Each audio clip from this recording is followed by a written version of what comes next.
G'day, Keithy here again. Thank you for joining me. So we're in here for another FIFO video this time.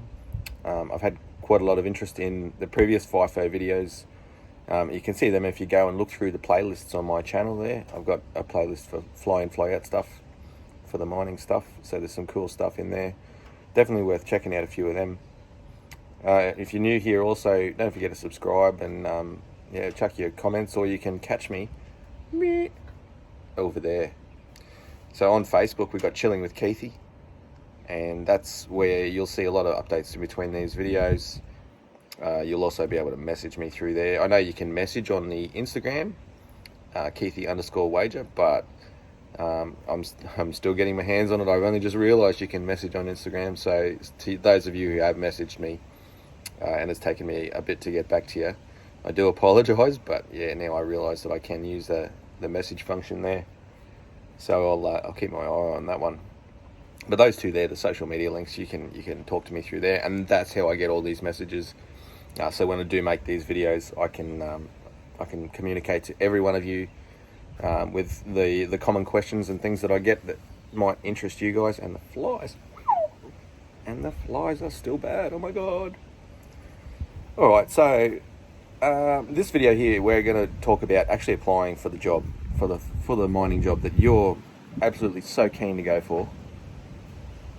What do you need to do in order to be successful when you apply for your mining job? So there's a few things, and this is probably typical if you do go to employment agencies and things like that. They're going to tell you to make sure that your resume is up to scratch and your cover letter's good and all of that kind of stuff, because that's very important. First impressions count, so you want to make a good impression. So with your resume, obviously you're going to have important information, what you do now, your work history, what you're all about, where you live, things like that. Let them know a bit about you, basically. You want to tell them who you are, what you've done in a work sense. The key with resumes too is not to make them too long. Now, I've talked to a lot of people who have done and shown me their resumes as well. Some of them absolutely fantastic, like you could not fault them. They're 2 pages or thereabouts. They're not too long. We've got all the information. It's presented well. There's no spelling mistakes and things like that, and all of that's really important. And there was also a couple of them that I've seen that were a little bit ordinary. And spelling mistakes is definitely one of the key things. I mean, if you're having trouble with that kind of thing, sorry about waving around like this all the time. The flies are actually quite bad today. There are services, there are companies who can actually help you do up your resume, and that'll definitely help. But don't be afraid to message me if you want some advice, or if you want me to just look over what you've got and see how it is. So that's your resume. That's a good start. Then they're also going to ask for a cover letter when you apply for a job. And on your cover letter, that's where you get to type your little narrative. Now, again, you don't want to make that too long, but you want to keep it to the point. So you want to tell them why you're applying for that particular job. Oh, these flies. Holy moly. You want to let them know, basically, why you want that job, why they should hire you. There's a lot of things that you can include in a cover letter as well. In the mining industry, and coal and heavy rock are a bit different in what they look for.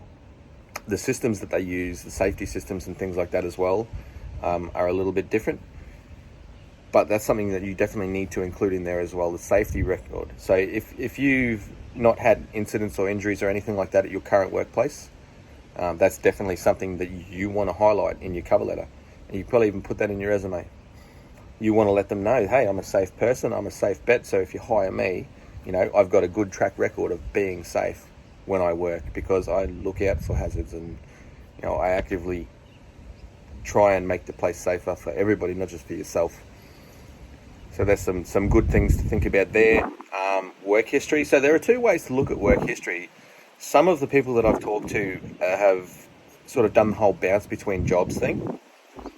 And that's okay, that's what you want to do, But if you were to try and explain that to a prospective employer, why you've only had a particular job for, maybe 6 or 7 or even a year at the most, and you've had quite a lot of jobs in that time, instead of saying, I've had heaps of jobs and I've got lots of experience, maybe you do, maybe you don't. You could say, you haven't found your perfect career and you're looking to get a career job.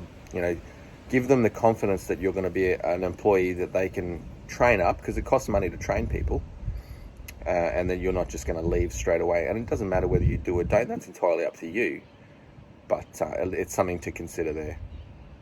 Likewise, if you've been with the same company for, say, 5 years or 10 years, that looks really good to an employer. They can go, wow, this guy or girl doesn't move around a lot. They're not the kind of person that we're going to hire, and they're just going to take off in 6 months or something like that.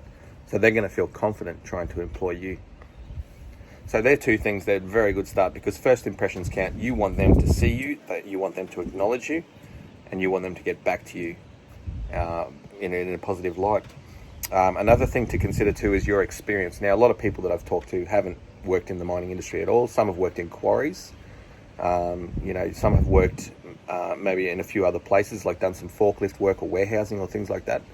And those things, while not specific to mining, can have their advantages. So if you've worked at a quarry, you've probably driven a loader of some sort, or a dump truck maybe.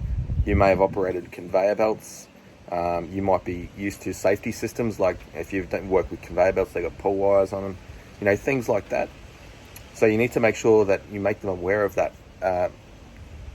Not necessarily in your cover letter, but you can say hint on it, because safety is a big thing in the mining industry. So you can hint on the fact that you've worked with different safety systems, with machinery. You're used to pre-starting machinery, things like that. Definitely worth considering chucking in there into your cover letter and whatnot. If you haven't had any industry experience in mining industry, and you don't think that you've got any qualifications that might help you, don't fear.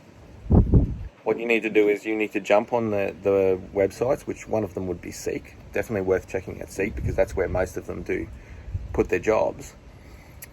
If you've got a job in mind that you want to do, say you want to be a truck driver, or you want to go underground, or you want to, do whatever, read through the jobs on these job seeker websites and see what they're asking for. A lot of them will say, yeah, we want, forklift experience, or we want this or that or that. But don't let it put you off. If you don't have all of them, that doesn't necessarily mean they wouldn't consider you, even though the mining industry is very tough to get into. Once you're in, you're all right. So if there are a few things that maybe you don't have that they're looking for, don't let that put you off actually applying, because you never know. They might say, okay, you know what, this bloke hasn't got X experience or whatever that we're looking for. But because you've put in your resume and your cover letter that you're interested to start a career in the mining industry, they may well look at that and say, okay, you know what, we can invest a little bit of money and train this bloke up. And that might well be enough to get you in the door. And, if it doesn't get you in the door, at least you've got an interview. You can talk to them, you can get feedback. You need to just, put on your game face and do the best that you can if you get to that stage. And if you have, congratulations, because that is a big thing, to even be contacted back by them. And if they were to say, no, look, sorry, we don't want you, it gives you an opportunity to say, okay, that's fair enough. Do you mind if I ask why? And they might say, yeah, look, we're looking for someone with a little bit more experience, or, there are many things that they might, you got to think there's probably hundreds or even possibly thousands of people applying for some of these jobs.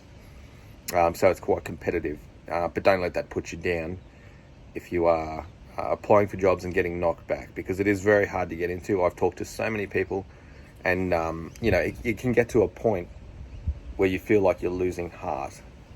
But don't lose heart. If you are mad keen on getting in, your day will come. You just need to find that right job and get yourself in the door. So that's a good start. So we've worked on your resume, we've worked on your cover letter. You've looked on the websites to see what's needed. And even though sometimes you might not have that experience necessary for that particular job, you've applied for a few of them. You may or may not get callbacks, and that's a part of life, especially in an industry like this where there are a lot of people lining up to get the jobs. But definitely don't lose heart. And if there is anything that you can work on by reading through those job applications, maybe there are some training or things that you might be able to go for. to boost your chances of actually getting a job in the mining industry. So that's a bit of stuff that you can work on, while you're still applying for these jobs. You got to be in it to win it. But yeah, you can go, all right, maybe I need a little bit of training, or there are certain things that you might need to upskill yourself on, to give yourself a bit of a better chance of getting into the mines. Alrighty, well, I hope I've been of some help to you guys. Don't forget, check out all the videos. Like I said before, I've got playlists. The superannuation one that I did recently, that wasn't a real big hit, and I can understand why. Superannuation is so boring. But superannuation is a big thing, and it's something that a lot of people don't think about. And you can make quite a lot of money out of your super, even though you can't touch it until you're old and grey.